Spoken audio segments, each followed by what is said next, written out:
Hello Penguinauts, I'm the Beardy Penguin and welcome back to Kerbal Space Program Fall of Kerbin. The final battle has arrived. After our victory in the Battle of the Lodny Strait, Tapes had no supply units with which to fortify the city, and as such he has to rely purely on his tank forces. So here's the situation. After an immense artillery barrage, we have secured ourselves an entry point, and now it is time to crush the capitalist menace once and for all. So first of all, we're just rolling in 4 of our Ninja cruiser tanks because, well, if we sent in many more tanks, the lag would be horrendous. The reason why this has taken a long time is A, I've been quite busy, and B, this took quite a while because I was running most of this at about 4 frames per second. So yeah, this many city pieces, which are quite highly detailed models, and also this many tanks make things a little slow going. But sure enough, we roll into Kerthenia's heart initially completely unopposed. Tape is being particularly sneaky, and he's not trying to stop every little step. Well, he's not doing a not one step back. He's hiding his tank destroyers in and around the city, around every little corner, and sure enough, we encounter our first. It's a TD3 Siren with a very deadly 88mm gun. Thankfully it misses its first shot, but we promptly miss most of our return fire, and it thankfully misses its second shot, but then the tank behind us starts committing a bit of friendly fire. So at the moment it's a bit back and forth. But finally we do actually start managing to get some fire down range, but then the 88 lines up and gets a shot straight into our Ninja, cuts straight through our medium armor and obliterates it. We're actually having quite a bit of trouble destroying this because these 57mm guns aren't that effective at medium to long range, and especially against anything from medium armor upwards. So we're putting in round after round, but finally we managed to get through and destroy it. That first little engagement though kind of told me that we need a bit more firepower. So what we're doing now is we're bringing up one of our adders with a 75mm high velocity gun.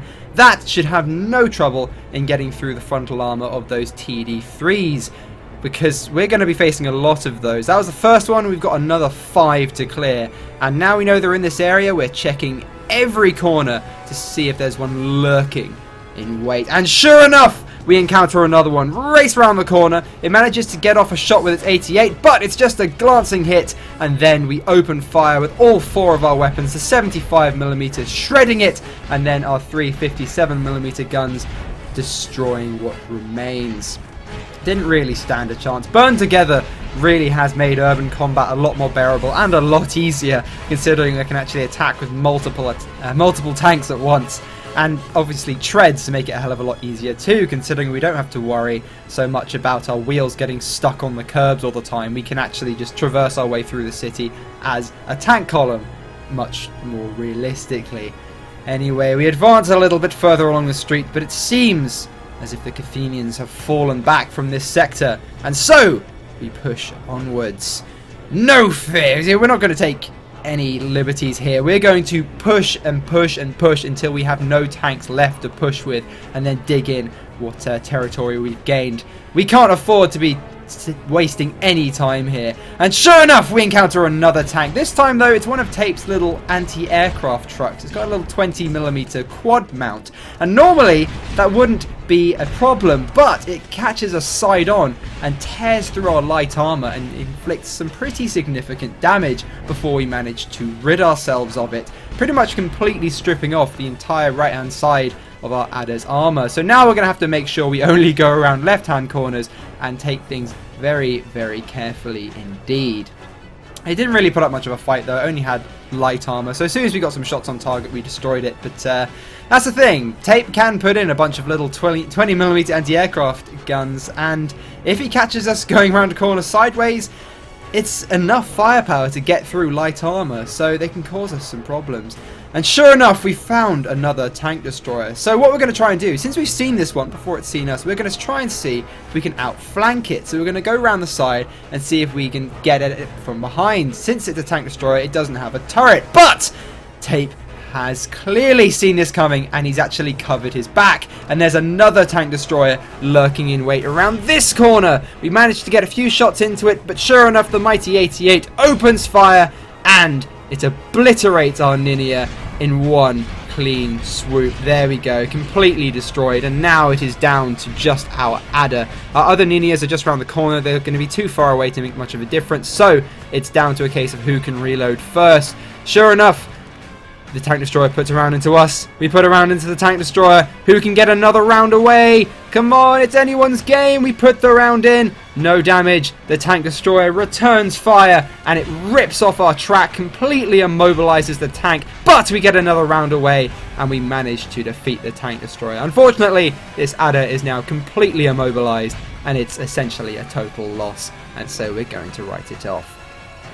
Now all we need to do is finish off that tank destroyer around the corner. We know where it is, but we're not going to be able to outflank it because of its position. So we're going to tear around the corner at full speed with 2 Ninias and try and bomb rush it. But unfortunately, that 88 engages at point blank range and just executes our second Ninia. Thankfully though, we managed to get our other one just around the side so it can't engage us, and we start putting shots into its side. For some reason the guard mode wouldn't engage it. I'm not entirely sure why. Maybe because we're out of the yaw range of the gun, I'm not entirely sure. But yeah, we have to open up manually. We've loosened the rules when it comes to urban combat and tank combat now. You can manually use the turrets if the guard mode isn't firing the correct target or firing at all. Because it's kind of silly to have the guard mode firing at the wrong thing or not firing at all when you're at point blank range. And sure enough, after pumping a few 57mm rounds into its side, it is vanquished.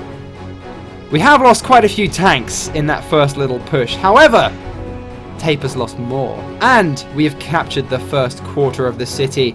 And now we've decided, actually, there are only 4 tank destroyers in the second quarter, and we still have quite a few tanks remaining. So we might as well push into that as well.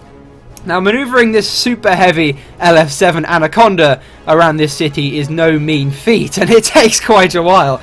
And since it is quite vulnerable and it has got quite exposed sides, very slow turning turret, we're escorting it with 2 Ninias. So we're scouting ahead with the Ninias, and then if we encounter anything, what we're going to do is bring up the Anaconda to engage and finish them off. However, we get taken completely by surprise as an 88 just obliterates our lead Ninia, and then promptly takes out the second one before we can really return any effective fire. So we've lost 2 Ninias there. That was a very, very devious little ambush by the Kerthenians there. But now we know their location, and the Anaconda is going to engage. Prepare to hear the mighty roar of its 128mm gun. Just as we're trying to actually rotate the tank, we're opening fire with a 20mm Ehrlichen anti-aircraft gun, which is sort of its close-range defense weapon. But soon enough, we rotate the turret, and yeah, look at that. The 88mm rounds that the tank destroyer tries to put into us, they just bounce off completely harmlessly. And this 128mm, yeah, it just completely executes this tank destroyer. And as you can see, as soon as it's reloading, we can switch to the 20mm and keep the rounds firing. So yeah, it didn't really stand much of a chance against this behemoth of a tank. I mean, just look at the size of it compared to those Ninias.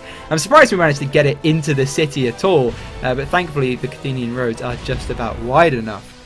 Now, we get a little surprise here because I'm trying to turn the tank around because we've pushed forward quite a bit and I want to sort of secure the areas on our flank as well. But then, just as we're trying to turn around, we encounter one of Tape's TD2 Cyclopses. Now, these have got some very, very deadly guns. These are Jag Tigers with 105mm anti-tank guns.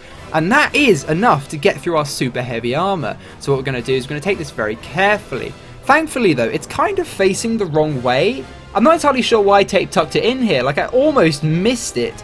Maybe it's cowering in fear from the mighty Anaconda. But I don't know who's to say. But it is kind of facing the wrong way. So if there was a glitch, if it's sort of moved location, then Tape can, of course, relaunch it next turn. And there we go. For some reason, the guard mode is still trying to engage the dead tank destroyer. So we have to fire at it manually. But sure enough, one round straight into it. And it finishes it immediately. And its job as a tank destroyer is no longer.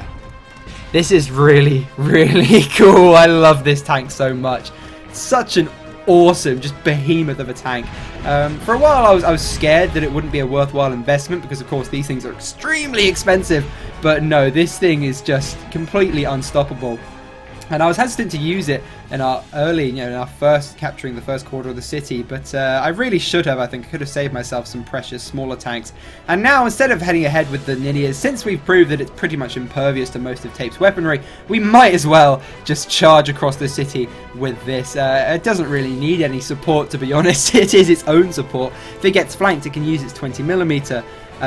To hold off the enemy, or at least harass them while it rotates that massive 128mm turret. So we're just rampaging our way across Kerthenia's heart, trying to get ambushed, because of course we know that those 88mm aren't really going to do anything against our monumental armor. And we're just tearing around the corners, well, not really tearing, very slowly going around the corners, trying to navigate our way through the Kerthenian streets. Again, this was not an easy job trying to maneuver this monster through Kerthenia, but sure enough, we do manage to do it. And then we encounter another one of Tape's Cyclopses, the only thing that can actually damage this massive tank, and it's facing the wrong way. Again, I'm not sure if this is a glitch. If this is a glitch and they have sort of moved location, then Tape can feel free to relaunch the next turn, because this wasn't entirely fair. Of course, tank destroyers have got a limited yaw range. They can't fully traverse their turrets. So if they're pointing the wrong way, they're kind of stuffed. We open up with the 20mm at first, and then we finish it off with the 128mm gun without any real trouble. So, yeah. If Tape wants to relaunch that next turn, if it is in the wrong location, then sure. But if he has just put it in a really dumb place, then I guess that's his own stupid fault. And since the last two were in a pair, we decided to move forward and check. And sure enough, the final TD3 is there. It foolishly tries to fire off an 88mm round, and yeah, just bounces off harmlessly. Tape is going to need some seriously bigger guns if he wants to take this thing on next turn. Yeah.